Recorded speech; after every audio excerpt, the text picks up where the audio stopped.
Hello students.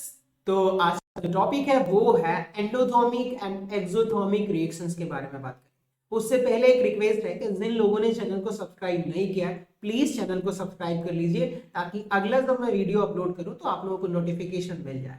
चलिए सो हम बात करेंगे सबसे पहले एक्सोथर्मिक रिएक्शंस की। एक्सोथर्मिक रिएक्शन क्या होती है? तो बेसिकली एक्सोथर्मिक रिएक्शंस में दोस्तों अगर सिस्टम मान लीजिए कोई रिएक्शन हो रहा है उस ड्यूरेशन में अगर हीट रिलीज होती है सिस्टम से सराउंडिंग की तरफ रिलीज हो रही है, चाहे सिस्टम से रिलीज हो रहा है, कोई भी रिएक्शन हुआ हीट रिलीज हो गई तो उसको आप बोलोगे एक्सोथर्मिक रिएक्शंस। चलिए आ जाइए इसके स्टेटमेंट को देखते हैं।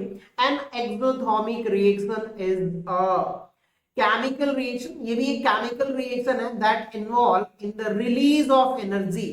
याद रखिएगा, release of energy in the form of heat. पहला टर्म याद रखिए, हीट के फॉर्म में एनर्जी रिलीज हो सकती है या फिर दूसरा क्या हो सकता है, लाइट के फॉर्म में भी एनर्जी रिलीज हो सकती है। तो ऐसे रिएक्शंस को हम लोग क्या बोलेंगे? Exothermic reactions. ठीक है दोस्तों, यहाँ पे आप देख रहे हो कि एक आदमी है, ठीक है, और ये आदमी क्या कर रहा है कि जो कुछ लिक्विड है, लिक्विड इन द सेंस आप ये बोल सकते हो कि पेट्रोल हो सकता है, डीजल हो सकता है, और उसको हम क्या कर रहे हैं? कंबस्टन करा रहे हैं, यानी कंबस्टन रिएक्शन हो रही है। तो बेसिकली यहाँ पर क्या होगा? कार्बन होगा। और यहाँ पर भी देखिएगा ये जो वुड देख रहे हो, वुड में भी बेसिकली जो कंपोनेंट होता है वो क्या होता है? कार्बन होता है। ठीक है दोस्तों, तो कार्बन का ऑक्सीजन की प्रेजेंस में कंबस्टन होगा। तो यहाँ पर भी अगर आप अलाव के पास में बैठोगे तो देखोगे कि मान लीजिए कि कभी ठंडी वगैरह में आपने क्या करा, अलाव लकड़ी जलाई और वहां पे आप बैठ गए, तो वहां से हीट जो निकलती है वो भी तो एक कार्बन का कंबस्टन है, यानी कि एक्सोथर्मिक रिएक्शन। चलिए तो कौन सी रिएक्शन होती है, कैसे होती है, बेसिकली वो देखते हैं। चलिए हम यहाँ पे मान लेते हैं कि हमारे पास क्या था, एक पेट्रोल या फिर कोई और चीज है, डीजल है, तो उसमें जो कंबस्टन होता है ना, चलिए मान लीजिए कि गैसेस मिक्सचर होते हैं, तो मैं मान लेता हूं कि यहाँ पर दोस्तों क्या है, CH4 यानी मीथेन गैस। ठीक है, अब मीथेन का अगर ऑक्सीजन की प्रेजेंस में कंबस्टन करवाओगे तो मान लीजिए कि दो ऑक्सीजन मॉलिक्यूल्स कंबाइन करेगा तो आपको क्या प्रोडक्ट मिलेगा? बताइए बच्चों। यहां से CO2 कार्बन डाइऑक्साइड गैस जो कि निकल जाएगी और साथ में आपका वाटर भी प्रोड्यूस होगा।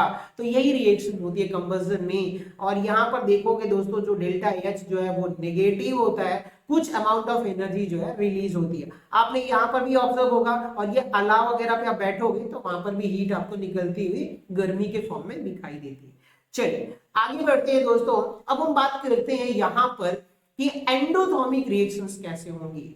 एंडोथर्मिक रिएक्शन में बेसिकली क्या होता है दोस्तों कि कोई भी रिएक्शन हो रही है तो जब तक आप रिएक्शन उसमें heat produce in the sense sorry, अगर अब वो हीट एब्जॉर्ब करता है तब आप बोलोगे कि सर ये एंडोथर्मिक रिएक्शन है। चलिए आ जाइए इसके स्टेटमेंट को देख लेते हैं।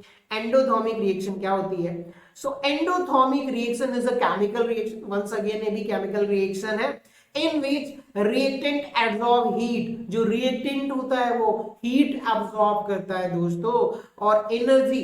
ठीक है, अब हीट एनर्जी एब्जॉर्ब करेगा और वो सराउंडिंग से एब्जॉर्ब करे, चाहे आप प्रोवाइड करिए किसी सिस्टम के थ्रू।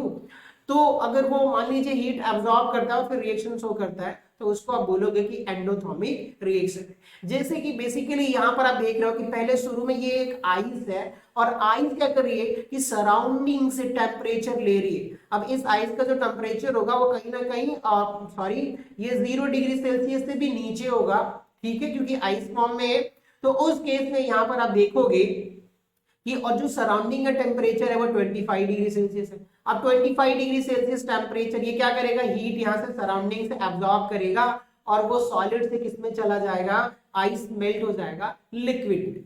ठीक है दोस्तों, आ जाइए यहाँ पर क्या हो रहा है कि यहाँ पर जो फेज चेंज हो रहा है, मान लीजिए कि यहाँ पर भी आपका क्या है, H2O जो है सॉलिड है और इसने क्या किया?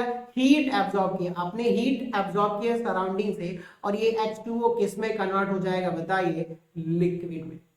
तो यहां पर भी हीट का एब्जॉर्प्शन हो रहा है, यानी कि हीट एब्जॉर्ब कर रहा है सिस्टम, तो इसको भी आप बोलोगे एंडोथर्मिक रिएक्शन। ठीक है, आई होप आप लोगों को समझ में आया होगा। Thank you for watching.